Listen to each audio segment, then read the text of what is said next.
रागी भैया आज देवतराय के बस्ती में गा जय हो जी। आज देख तो वहाँ भी समंकाल पड़े रहा है। पड़े हवे जी। वो गांव के नगर निवासी हवे भैया देख तो आज बाबा जी लया तालाब के पार ये रहेगा भैया आज बाबा जी के आशीर्वाद से हो जी। आज वो गांव में भैया देख तो आज बारिश हो हवेगा। जय हो जी। आज वो गांव के नगर निवासी हवे ते मनहा हवे जी। आज घासीदास बाबा के आज चरण में गिरे हवेगा भैया। आज गांव के पटेल हवे ते हो जी। आज गांव के नगर निवासी जब जाके देखे हवे जी। आज जब बारिश हो भैया गांव के तालाब हवे ते जला जल भरे रहा है भैया भैया। जब गांव के नगर निवासी जाके देखेगा हो जी। घासीदास बाबा यो बालक हवे तेनहागा। जय हो जी। जब तालाब के पार में आके खड़े रहा जी। वो गांव के नगर निवासी देखे भैया आज पारी पारी करके बाबा जी के चरण में गिरेगा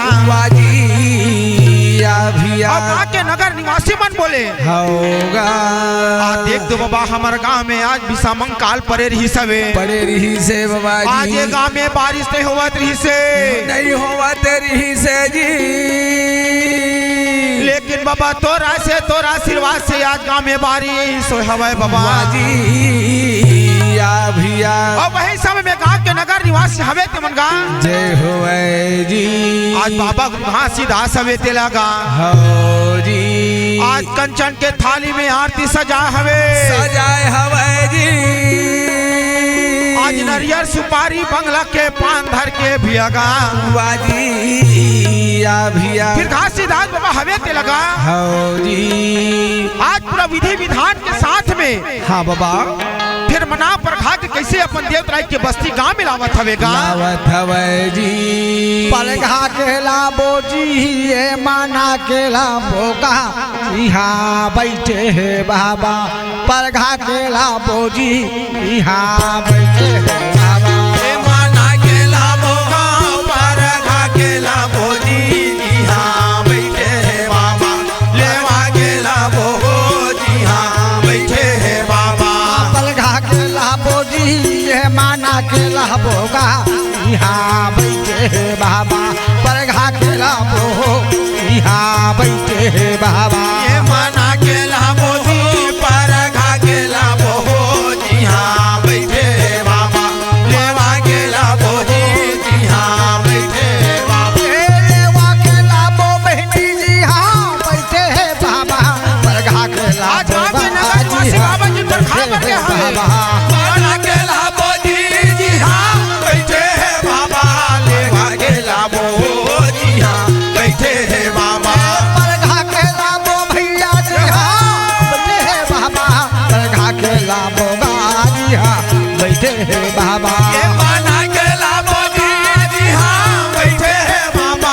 लेवा के लाबो जी हाँ बैठे है लाबो का ये माना के लाबो जी हाँ बैठे है बाबा।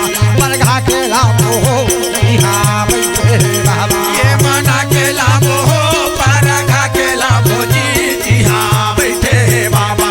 लेवा के लाबो जी हाँ बैठे है बाबा।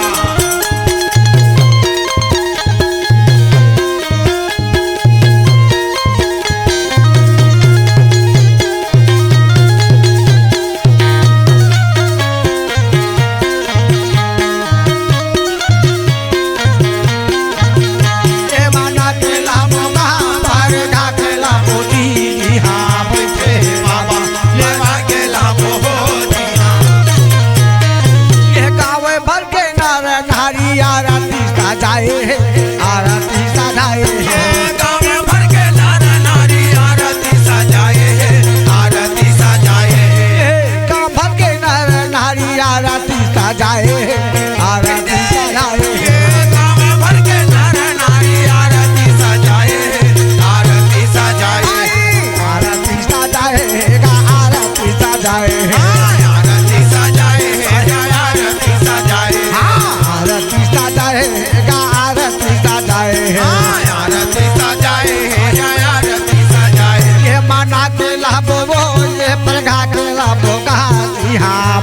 हैं बाबा परघा के लाभो जी यहाँ बैठे हैं बाबा ये मना के लाभो हो परघा के लाभो जी यहाँ बैठे हैं बाबा लेवा के लाभो हो यहाँ बैठे हैं बाबा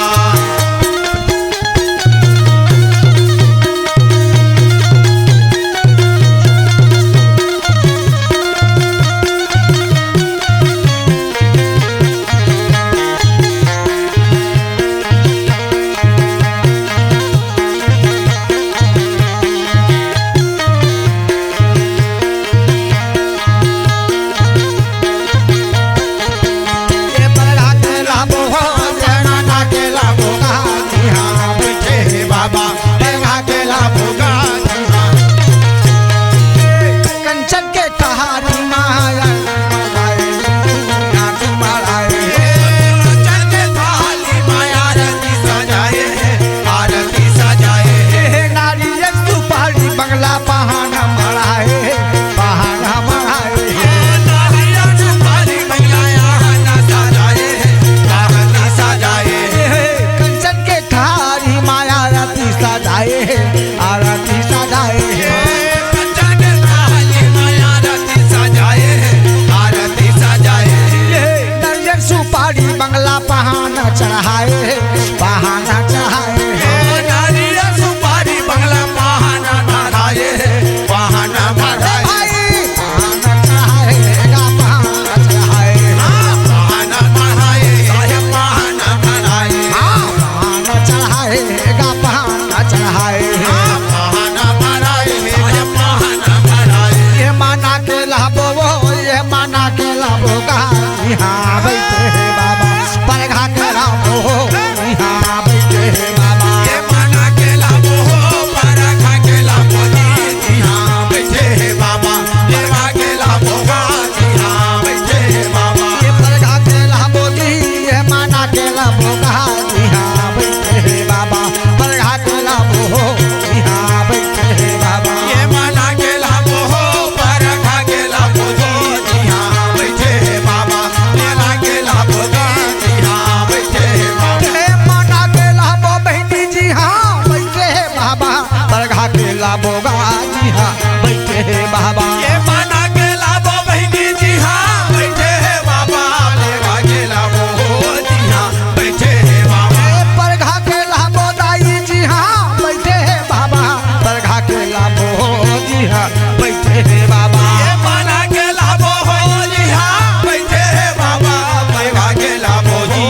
यहाँ बैठे हैं बाबा ये माना के लाभो जी परघा के लाभो गा जी हाँ बैठे हैं बाबा परघा के लाभो यहाँ बैठे हैं बाबा ये मना के लाभो हो परघा के लाभो हो यहाँ बैठे हैं बाबा लेवा के लाभो हो यहाँ बैठे हैं बाबा लेवा के लाभो हो यहाँ बैठे हैं बाबा परघा के लाभो हो यहाँ बैठे हैं बाबा रागी भैया हौजी आज गांव की नगर निवास हवे ते मनहा जय होएगा आज बाबा गुरु घासीदास हवे तेला हौजी आज भी अपना प्रेम के साथ मना परघा के आज गांव में लाए हवे लाए हवे भिया लाए हवे जी और गांव में ला करके हौजी आज बाबा जी रुहिया से सफेदी के आसन बिछाए हवेगा आसन लगा है जी और वो आसन में विराजमान करा करके हवे जी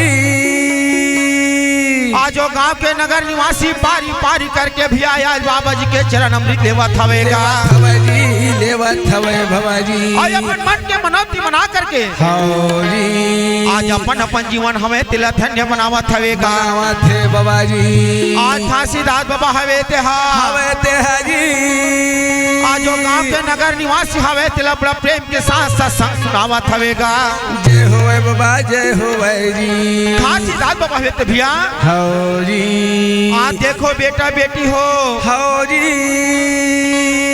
आज पर के चीज में आज नजर मत लगा हूँ पर के चीज हवे ते हमर बर माटी के समान हवेगा माटी के समान हवे भैया जी और चोरी झन करहु भैया ये नरक के खदान हवेगा खदान हवे जी आज बेटी हवे ते मला समझावेगा जय होए जी आज बेटा हवे ते मला समझावे समझाए हवे बाबा जी आज देखो बेटा हो हाँ जी और अपन नारी अपन हरे बेटा पर के नारी आज हमर बर महतारी हरेगा। महतारी के समान हमें भैया यदि अपन ला छोटे हवे हो जी तो वो बेटी के समान हरे। बेटी के समान हमें काजी जे हमन ला बड़े हवे ते महतारी के समान हरे। समान है बाबा जी और ये हमार बराबर में हवे तेनहा होगा आज हमार बहन के समान हरे। जय हो जी। ऐसे कहीं के नगर निवासी बड़ा प्रेम के साथ ज्ञान बतावे सत्संग लखावे लखाए हवे जी। आज घासीदास बाबा के पानी सुने भैया देख तो वहाँ का नगर निवासी छोड़े नहीं दाई या भैया आज कहाँ तक के बात न बताऊंगा। हो जी कहाँ के नगर निवासी हवे तेरहा हवे बाबा जी। घासीदास बाबा के पानी सुन करके वाजी आज होकर ज्ञान ला सुन करके जय होएगा। कहाँ के नगर निवासी बोले ओहो बाबा हाजी आज बाबा ऐसा ढंग के हमला ज्ञान ला खाने वाला हाजी आज जीवन में हमला नहीं मिले रही बाबा जी। अब ये गांव ला छोड़ के कबू छन जाबी बाबा। लेकिन घासीदास बाबा कहते बेटा बेटी का समझावेगा का बोले हवाई जी बेटा हाँ बाबा आज जितना प्रेम मोर से तुमन करत हवा वाजी आज बेटा ये संसार में मैं सत्य ज्ञान लखाए पर निकले हवा जी आज तुरे कर बेटी बेटा संसार में मोर रास्ता जो हथवे बेटा भैया बेटा कहूँ एक जगह में रह रहा हूँ हाजी ते संसार ला ज्ञान कौन हला खाएगा हाजी। लेकिन गांव के नगर निवासी का बोलेगा का बोले हे बाबा जी बाबा हाँ बाबा कुछ दिन हो है बाबा ज्यादा दिन अपना आए नहीं हो हवे वाजी लेकिन तोर ज्ञान ला पा के आज हमार जीवन हवे ते धन्य हो गए जी। आज बाबा तोर लिए हमन कुटी बना थन बाबा घर द्वार बना दे थन बाबा। बिल्कुल सत्य बात लगा बाबा। अगर हमला बेटी बेटा समझत होवे तो कुछ दिन हमारे गांव में रुक के हमला ज्ञान लखा दे बाबा बेटा हो जी। लेकिन आज देख तो घर द्वार ला परिवार ही मोरो छोड़ के आए हवा बेटा वाजी आज मोर जीवन साथी हवे हाजी आज ते मोला का माही कह के मोरो रास्ता जो हथ हवे बेटा। ए बाबा का होगी बेटा ए तिलक मास्टर जब ऐसा बात है बाबा अच्छा तो आज देवतराई के बस्ती में वो दाई सती सफुरा लाबो बाबा। आप ला चिंता करे के काम दे सिर्फ एक घाव सेवा के मौका दे। जब अतका के बात नगर निवासी सुनेगा सुने हमारी घासीदास बाबा हवे तेगा हो जी। आज घासीदास बाबा के बात ओकर सामने में नहीं चलन देवे तो गांव के नगर निवासी हवे ते मन हा जय हो दाई सती सफरा लावा हो जी। आज वहां जा करके गा वाजी आज जा करके दाई सती सफरा है तेला वाजी वो गांव के नगर निवासी हवे ते आज देवतराई के बस्ती में ला देते दाई वाजी और लाके दोनों के बस सुंदर कुटी बना देते गा कुटी बनाए हमें दाई और कुटी बना करके बड़ा प्रेम के साथ दोनों नारी देख तो आज वहाँ हमें गा वाजी और रह करके बड़ा प्रेम के साथ जीवन यापन करत हवे। हाँ बाबा जी आज कहाँ तक के बात ला बताऊं रागी भैया में जय हो जी। आज कुछ दिन समय बिताने के बाद में जी आज वो दाई सती सफरा के गर्भ में आज देख तो आज धारण करे हवेगा वाजी भैया।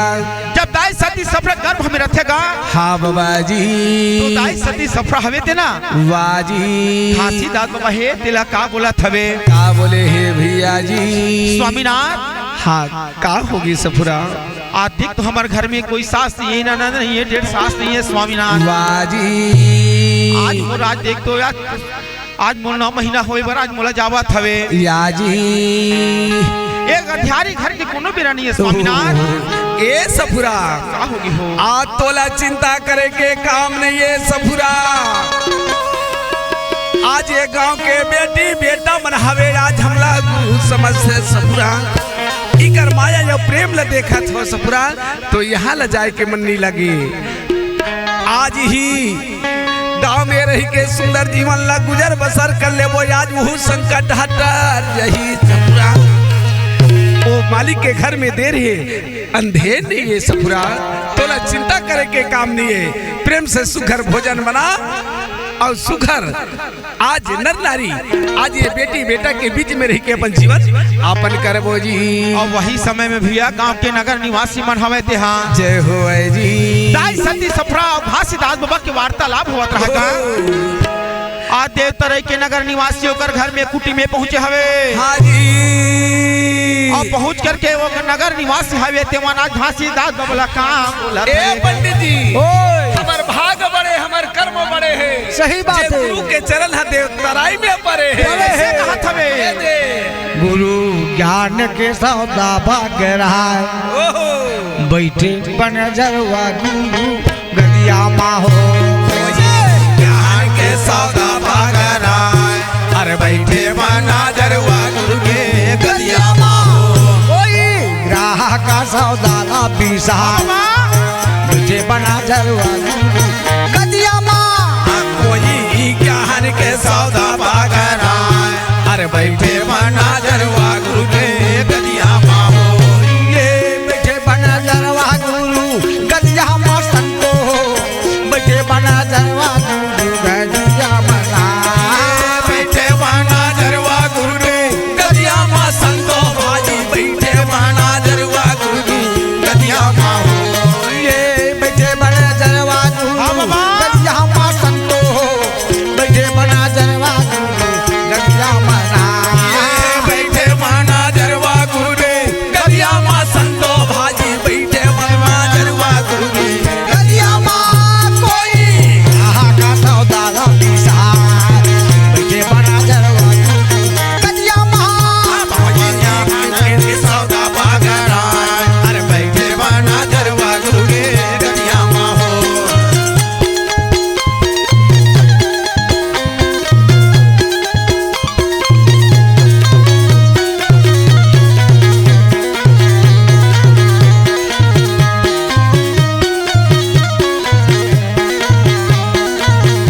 कोई ग्राहक का सौदा ना पीसा अरे बैठे बना जरवा गुरु के गदिया माहो सदऊ पटेगा भैया कान के नवा कान सतले मुझे भैया गाने के खीना वागा गाने के खीना सदऊ पटेगा भैया कान के खीनावा कान सनु बजेगा भैया गाने के खीना वागा गाने के खीना वागा खीनावा कान के खीनावा गाने के खीना वागा गाने के खीना वागा कान के खीनावा कान के खीनावा गाने के खीना वागा गाने के कोई नाम के नाताली गढ़ाए अरे बैठे बाना जरवा गुरु गदिया माँ कोई ज्ञान का सौदा भाग रहा है बैठे बना जरवा गुरु के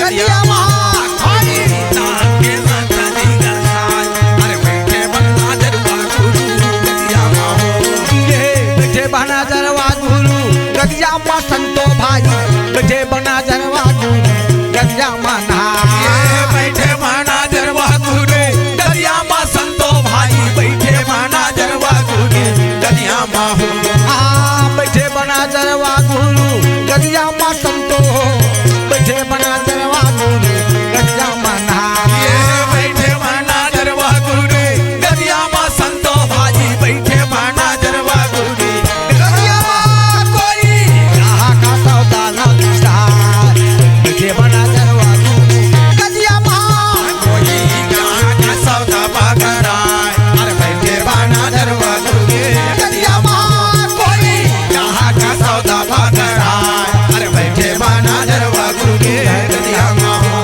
कोई यहाँ के सौदा भाग रहा है अरे बैठे बना जरवा गुरु के गदिया माहो रागी भैया हाँ जी आज बाबा गुरु घासीदास हवे ते हाँ संत मल्ला ज्ञान लखाए हवे जी लगाते समय हवे धीरे धीरे यापन जीवन यापन होवत हवे दाई या भैया आज कहाँ तक के बात न बतावे हाँ जय हो जी ऐसे समय व्यतीत होवत हवे हाँ जी अपना प्रेम के साथ जीवन यापन करत रहेगा जय हो जी बोलिए गुरु घासीदास बाबा की जय।